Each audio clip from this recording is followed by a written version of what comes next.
Hello, people of God, how are you doing? Now, there's this video I'd love to show you. I know you'll love it. It's one video that I find really, really interesting. I would say it's one of the best videos I've seen on marriage and relationship in recent times. Yeah, now you get to see why I really think this video is awesome. It's a video of a certain Pastor Robert Madu. Now, I really didn't know him until recently. I saw the video on TikTok. I'm always checking here and there to see if I will get anything that will probably inspire me to do something that we can talk about, something that will bless us. So, usually when I'm on social media, Instagram, TikTok, YouTube. So I also try to get to look around to see if I'll get anything that I can use to create one or two contents that will really get to bless you. And God can use anything to speak and give us direction and all of that. So I'm always very at alert like that. So I saw this video and I was really, really blessed and I enjoyed it. I really liked it. And that's why I'm bringing it to you on this platform so that we can look through this together. I am convinced that this will bless you. It's one of the best analogy on marriage and relationship that I've seen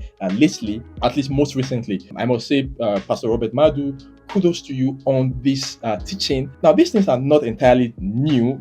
They are not actually new anyways. I want to believe that you know these things already if you've been Christian for some time. But you see, there's always something different with different people teaching, explaining, analyzing these things. And there's a way the Spirit of God breathes on these things and we keep hearing, even though we actually know these things before, we know these principles, we know this doctrine, we know that doctrine, like that. But you see, there's always something new when you get to hear this teaching, when you get to hear, this preacher, that preacher, this teacher, that teacher, do it their own way, So you really cannot say, oh, I heard this before, I heard that before. Now, I was blessed, watching this. I know you're going to be blessed. Pastor Robert Madu, I really didn't know him before now, so I had to go check him up. I had to go look him up, on social media. I found something and I got this on open.live.church, a Christian blog. And it's basically that Robert Madu serves on the teaching team at the Trinity Church in Cedar Hills, Texas. Now, according to open.live.church, that's the church he has called home since the age of 3. Obviously, he's been there from childhood. He definitely rose from the ranks there and is now a pastor there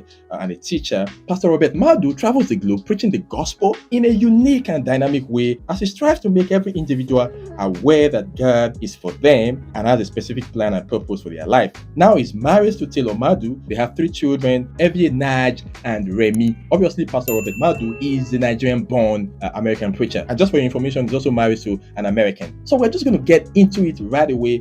And I'll just run my commentary as we go through. So get ready. I know you're going to love it. And if you're new to the channel, please remember to subscribe. It is the least you can do to support me here. I really need all of those subscriptions. I need you to like when you watch. I need you to comment. You probably will have 1 or 2 thoughts, as you watch, But feel free to share. Feel free to share as a community.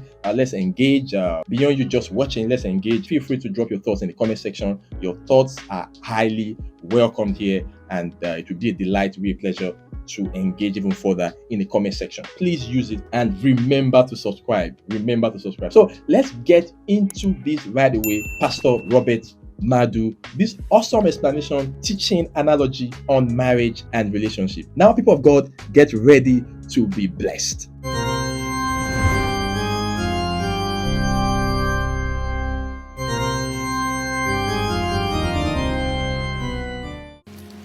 These are 4 levels of intimacy and how we connect with other people. And it matters how you build. There's physical intimacy, social intimacy, intellectual intimacy, and spiritual intimacy. Physical is the smallest box. It's the smallest box because it has the most boundaries. And it's the smallest box because it's the most limited. How many know? There's only so much intimacy you can have in physical intimacy. There's only so long you can go in physical intimacy. This is important to the relationship, but you can't build on this.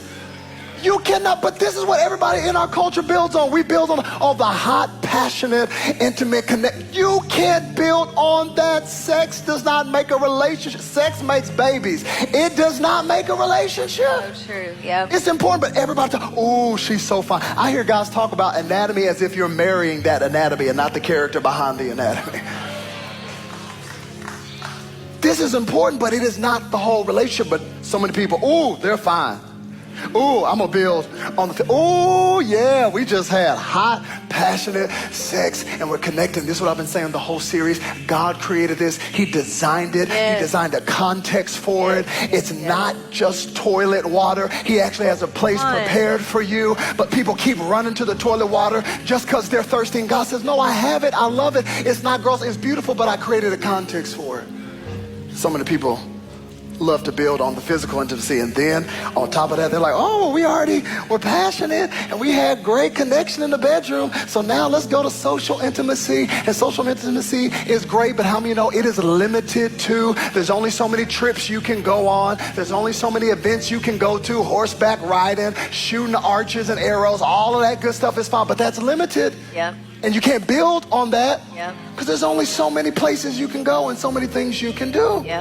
But this is how our culture builds. Then, oh, you got intellectual intimacy.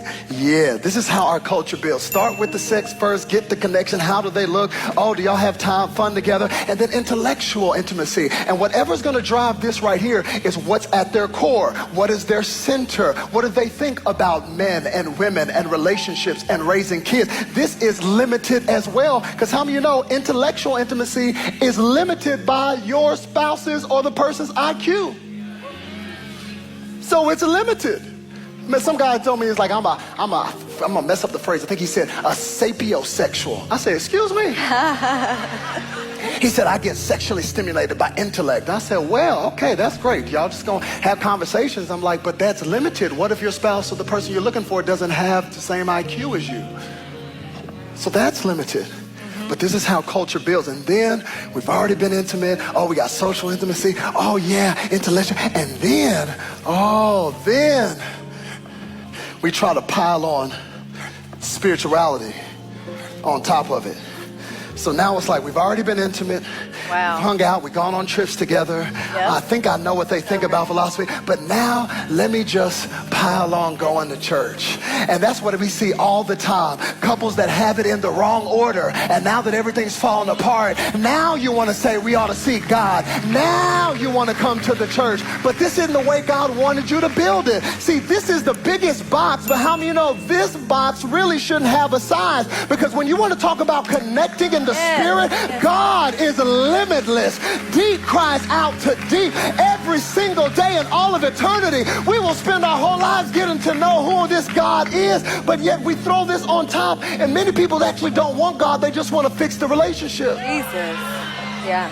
So they said, let's go to the series since they're talking about relationships. And now you're trying to throw spirituality, but you started building on the wrong order. You started building the wrong way. So watch this. When life happens, when storms come, all of a sudden let go. This is what happens. And this is what's happening in the culture right now. People have built the wrong way, but this is what God wants to do in this nation and in your life. He wants people that will start by saying, God, I'm going to pursue you. Come on, give me two people that say I'm going to passionately pursue God, and watch him start doing something powerful. It starts right here.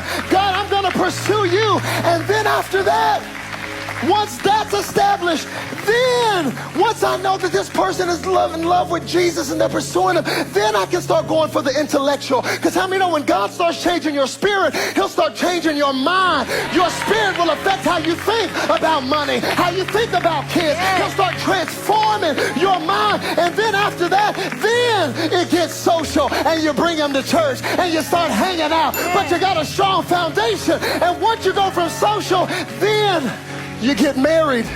And in the context of a marriage, that thing that is so intimate, that is like glue, that is not just two bodies coming together, but should only be the physical representation of every other place of intimacy.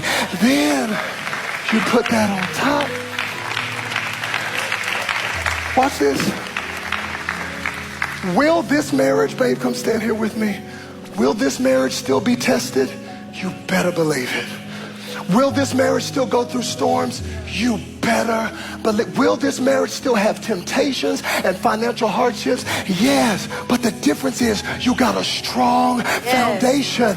All these things are great, but it matters what you build on. So that means, guess what? When we're old and gray and I ain't got it going on and you ain't got it going on anymore and we got wrinkles in our face, we still gonna be together because we didn't build on the physicality. We didn't build on that. How many of you know if we get broke and we can't go on the trip, I'm ride or die with you in an apartment. If we ain't got nothing but ramen noodles, I'd love to go to the Four Seasons, but I didn't build on that. So that can fade away. Intellectually, if you go through a season where maybe you're going through depression or postpartum, or maybe something happens to me in my old age and I have Alzheimer's, she will still be right there with me if my intellectual capacity is gone because I didn't build on that.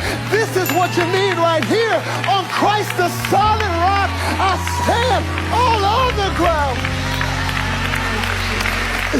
Tell me you're not blessed. I know you're blessed. I know you're blessed. Like, you can't get better than that. You can't get better. Like, awesome illustration.